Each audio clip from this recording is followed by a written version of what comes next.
Au nom du Père et du Fils et du Saint-Esprit. Amen. Grande joie d'être là avec vous en ce 8 septembre. Et aujourd'hui, nous célébrons la fête de la Nativité de la Vierge Marie. C'est très important. Regardez que dans notre calendrier liturgique, on ne célèbre pas la Nativité des saints, sauf la Nativité, la naissance de Jésus, la naissance de Jean le Baptiste et la naissance de la Vierge Marie. Pourquoi on célèbre aujourd'hui la fête de la Nativité de la Vierge Marie? Parce que Marie, regardez, elle a été choisie par Dieu. Dieu a voulu venir habiter parmi nous, mais Dieu ne voulait pas venir dans l'air comme un nuage, mais Dieu voulait passer par une femme, naître d'une femme. Et c'est pour ça que Dieu a choisi la Vierge Marie. Et vous voyez que dans l'Ancien Testament, nous trouvons déjà les prophéties qui parlent de la Vierge Marie qui va concevoir Jésus et qui va nous donner les Messies. Alors, il fallait que cette Vierge, choisie, aimée, préparée par Dieu, puisse aussi naître sur notre terre. Et c'est cela que nous célébrons aujourd'hui, la naissance de la Vierge Marie. Ce cadeau, la porte du ciel, nous pouvons dire comme ça, par qui nous vient le salut et par qui nous vient toute grâce. Alors, la première lecture d'aujourd'hui, c'est du prophète Michée, chapitre 5. Et toi, Bethléem Ephrata, petite parmi les clans de Juda, c'est de toi qui sort pour moi celui qui doit gouverner Israël. Ses origines remontent au temps jadis, aux jours antiques. C'est pourquoi il les abandonnera jusqu'au temps où n'aura enfanté celle qui doit enfanter. Alors, le reste de ses frères reviendra aux enfants d'Israël. Il se dressera, il fera paître son troupeau par la puissance du Seigneur, par la majesté de son nom, par la majesté du nom de son Dieu. Ils s'établiront, car alors il sera grand jusqu'aux extrémités de la terre. Celui-ci sera la paix. Celui-ci sera paix. Voilà qu'ici, dans le prophète Michée, beaucoup de temps, plusieurs siècles avant la naissance de Jésus, ici nous trouvons déjà cette parole. C'est pourquoi il les abandonnera jusqu'au temps où on aura enfanté celle qui doit enfanter. La Vierge Marie qui va être enfantée, que nous célébrons, et elle doit aussi enfanter notre Dieu, le Messie, notre Sauveur, l'unique et véritable Dieu, qui n'a pas d'autre Dieu, il n'a pas d'autre nom donné aux hommes par lesquels nous pouvons être sauvés, que c'est seulement le nom de Jésus. Et alors, ici, il dit, et c'est très beau, Marie est la porte par laquelle Dieu vient à nous, et aussi la porte par laquelle l'homme va aussi vers Dieu. C'est beau. Et aussi la porte par laquelle les autres nations qui sont autour d'Israël pourront venir à la rencontre de Dieu d'Israël, c'est Jésus-Christ. Il dit, alors le reste de ses frères reviendra aux enfants d'Israël. Alors les autres peuples, à cause du Messie qui viendra par la Vierge Marie, toutes les nations de la terre seront bénies, comme Dieu avait dit à Abraham. Par toi seront bénies toutes les tribus de la terre. Voilà. C'est aussi la Vierge Marie maintenant, qu'on peut dire, c'est la porte de cette grande bénédiction, c'est Jésus-Christ. Il dit ainsi, le prophète Michée, il se dressera, il fera paître son troupeau par la puissance du Seigneur. Ça veut dire que Jésus qui va naître, il va venir comme le bon berger pour conduire le troupeau, que c'est toute l'humanité, par la puissance de Dieu le Père, par la majesté du nom de son Dieu. Voilà, Jésus vient comme berger, il vient aussi comme roi, parce qu'il va communiquer la majesté du Père. Ils s'établiront, car alors il sera grand jusqu'aux extrémités de la terre. Voilà. Jésus qui est dans sa grâce et son amour, son salut, qui va être répandu jusqu'aux extrémités de la terre. celui-là sera notre paix. Lui, Jésus, il est notre paix. Il vient pour nous communiquer le salut et par son salut, la paix. Voilà l'amour du Seigneur envers chacun de nous. Que nous puissions aussi renouveler aujourd'hui notre intimité avec la Vierge Marie. Il va toujours nous aider à nous approcher davantage de Dieu, à mieux écouter Dieu, à mieux recevoir la parole de Dieu, à mieux correspondre au plan de Dieu, d'entrer, chacun de nous, nous devons entrer dans le plan de Dieu, dans le plan de salut de Dieu pour l'humanité. OK? Maintenant, les psaumes d'aujourd'hui, c'est le psaume 13. Pour moi, en ton amour, je me confie, que mon cœur exulte, admis en ton salut, que je chante au Seigneur pour les biens qu'il m'a fait, que je joue pour le nom du Seigneur, le Très-Haut. Alors, il dit, pour moi, en ton amour, je me confie. La Vierge Marie veut nous confier ce cœur de confiance. Première chose, elle nous confie un cœur de confiance inconditionnelle, absolue en Dieu. Il nous manque beaucoup de confiance en Dieu. Que mon cœur exulte, admis en ton salut. Que mon cœur exulte en présence du Seigneur. La Vierge Marie, elle exulte tout le temps parce qu'elle est toujours dans la présence de Dieu. Et comme elle est dans la présence de Dieu, elle est capable toujours de voir les merveilles de Dieu, l'amour de Dieu, la présence, l'action de Dieu. Et non pas seulement de voir le mal, le mal, le mal. Le mal, tout le monde le voit.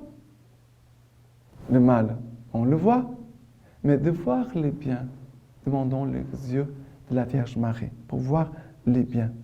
Après, elle dit que je chante au Seigneur pour les biens qu'il m'a fait. Une attitude de louange, l'action de grâce, bénir le Seigneur, chanter le Seigneur, que je joue pour ton nom, Seigneur, le Très-Haut. Voilà. Marie, la Vierge Marie, c'est celle qui nous aide toujours à garder un cœur reconnaissant dans l'action de grâce. Et comme nous sommes dans l'action de grâce, il n'y a pas de poids, des choses lourdes en nous. Nous pouvons toujours avancer, avancer, avancer. D'accord? Et surtout, de communiquer aussi la grâce et l'amour et le salut de Dieu pour notre monde. Voilà. Maintenant, l'évangile d'aujourd'hui, c'est Matthieu chapitre 1er. Livre de la Genèse de Jésus-Christ, fils de David, fils d'Abraham. Abraham engendra Isaac. Isaac engendra Jacob. Jacob engendra Judas et ses frères. Judas engendra Pharès et Zara de Tamar. Pharès engendra Esrom. Esrom engendra Aram. Aram engendra Aminadab. Aminadab engendra Naasson. Naasson engendra Salmon. Salmon engendra Boz de Rahab. Boz engendra Jobed de Ruth. Jobed engendra Jessé. Jessé engendra le roi David. David engendra Salomon de la femme d'Uri. Salomon engendra Roboam. Roboam engendra Abia. Abia engendra Asa. Asa engendra Josaphat. Josaphat engendra Joram. Joram engendra Ozias. Ozias engendra Joatan. Joatan engendra Akaz. Akaz engendra Ézéchias. Ézéchias engendra Manassé. Manassé engendra Amon. Amon engendra Josias. Josias engendra Jéconias et ses frères. Ce fut alors la déportation à Babylone. Après la déportation à Babylone, Jéconias engendra Salatiel. Salatiel engendra Zorobabel. Zorobabel engendra Abiud. Abiud engendra Eliakim. Eliakim engendra Azor. Azor engendra Sadok. Sadok engendra Hakim. Hakim engendra Eliud. Eliud engendra Éléazar. Éléazar engendra Matan. Matan engendra Jacob. Jacob engendra Joseph, et l'époux de Marie, de laquelle naquit Jésus, que l'on appelle Christ. Or, telle fut la genèse de Jésus-Christ. Marie, sa mère, était fiancée à Joseph. Or avant qu'ils eussent mené vie commune, elle se trouva enceinte par le fait de l'Esprit Saint. Joseph, son mari, qui était un homme juste, et ne voulait pas la dénoncer publiquement, résolut de la répudier sans bruit. Alors qu'il avait formé ses desseins, voici que l'ange du Seigneur lui apparut en songe et lui dit, « Joseph, fils de David, ne crains pas de prendre chez toi Marie, ta femme, car ce qui a été engendré en elle vient de l'Esprit Saint. Elle enfanta un fils, et tu l'appelleras du nom de Jésus, car c'est lui qui sauvera son peuple de ses péchés. Or tout ceci advint pour s'accomplir cet oracle prophétique du Seigneur. Voici que la Vierge concevra et enfantera un fils, et on l'appellera du nom d'Emmanuel, ce qui se traduit Dieu avec nous. Voilà ce grand évangile d'aujourd'hui qui veut nous montrer que vraiment Jésus est vrai Dieu et vrai homme. Et si nous voyons que Jésus est vrai Dieu et vrai homme. Vrai homme, pourquoi? Parce qu'on voit toute la lignée, comment les générations, voilà, jusqu'à la naissance de Jésus-Christ. Et aussi que Jésus vraiment appartient au peuple d'Israël. Et en même temps que Jésus vient accomplir les prophéties, parce que le Messie devait devenir de la descendance de David. Ça veut dire que lire tous ces passages qui nous parlent de la naissance, tel a engendré telle personne, c'est très important pour montrer que Jésus est vraiment vrai Dieu, vrai homme, en même temps de voir que Jésus est vraiment de la lignée d'Abraham, de David. Ça veut dire de ce peuple que Dieu a choisi, et non pas seulement un peuple que Dieu a choisi, mais une descendance, une lignée de sauveurs, on peut dire comme ça.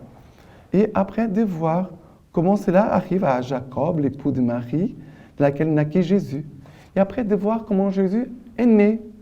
Et ici on voit que Marie va engendrer non pas de Joseph, mais Marie va engendrer Jésus par l'action de l'Esprit Saint. Et Jésus est vrai Dieu, vrai homme et vrai Dieu. Voilà, très important.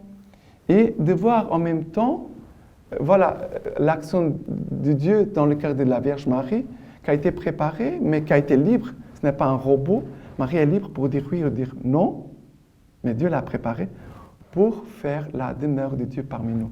Mais aussi, on voit aussi Joseph. Dieu a aussi préparé Joseph pour que Joseph puisse aussi accueillir la grandeur de ce projet dont Joseph se voit tellement petit devant ces grands mystères, devant la sainteté, de la grandeur de la Vierge Marie, mais aussi de la grandeur de Dieu, de la sainteté de Dieu qui va naître et que lui doit prendre soin de Marie et du Fils de Dieu. Joseph tremble, il ne se voit pas capable de le faire. Mais Dieu lui dit, accepte. Et voilà qu'après, Jésus va naître, l'Emmanuel vient à nous.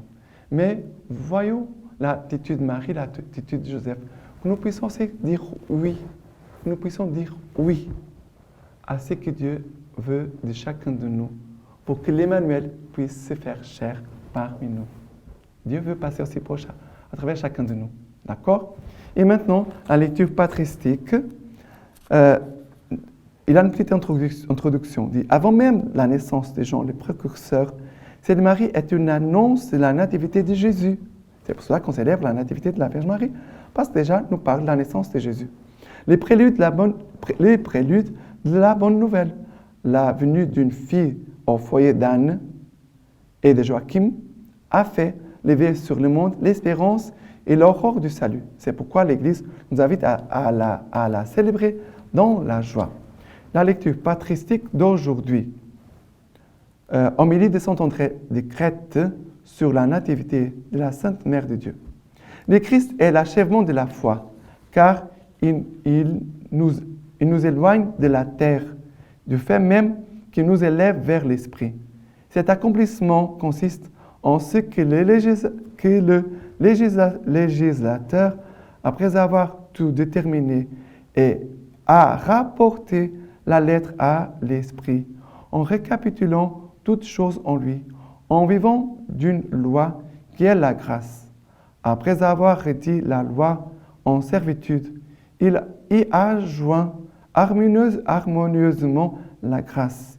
Il n'a pas mélangé ni confondu les propriétés de l'un avec celles de l'autre, mais d'une façon divine, il a changé ce qu'il pouvait y avoir dans la loi des pénibles, des serviles et des tyranniques en ce qui est léger et libre dans la grâce. Ainsi, nous ne vivons plus sous l'esclavage des éléments du monde, mais comme dit l'apôtre, nous ne sommes plus asservis au joug de la lettre de la loi. En effet, c'est en cela que consiste l'essentiel des bienfaits du Christ. C'est là que le mystère se manifeste, que la nature est renouvelée. Dieu s'est fait homme et l'homme assumé et divinisé. Il a donc fallu que la splendide et très manifeste habitation de Dieu parmi les hommes fût précédée par une introduction à la joie, d'où découlerait pour nous les dons magnifiques du salut. Tel est l'objet de la fête que nous célébrons. La naissance de la Mère de Dieu inaugure le mystère qui a pour conclusion et pour terme l'union du Verbe avec la chair. C'est maintenant que la Vierge vient de naître, qu'elle est allaitée, qu'elle se forme, qu'elle se prépare à être la mère du roi universel de tous les siècles. C'est alors que nous recevons du Verbe un double bienfait. Il nous conduit à la vérité, il nous détache de la vie de l'esclavage sous la lettre de la loi. De quelle manière et par quelle voie? Sans aucun doute, parce que l'ombre ne s'éloigne à l'avènement de la lumière. Sans aucun doute, parce que l'ombre s'éloigne à l'avènement de la lumière, parce que la grâce substitue la liberté à la lettre. La fête que nous célébrons se trouve à cette frontière, car elle fait se rejoindre la vérité avec les images qui la préfiguraient, puisqu'elle substitue le nouveau à l'ancien.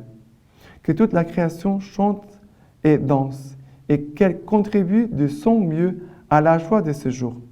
Que les ciels et la terre forment aujourd'hui une seule assemblée, que tout ce qui est dans le monde et au-dessus du monde s'unissent dans le même concert de fêtes. Aujourd'hui, en effet, s'élève le sanctuaire créé où résidera le Créateur de l'univers. Et une créature, par cette disposition toute nouvelle, est préparée pour offrir au Créateur une demeure sacrée.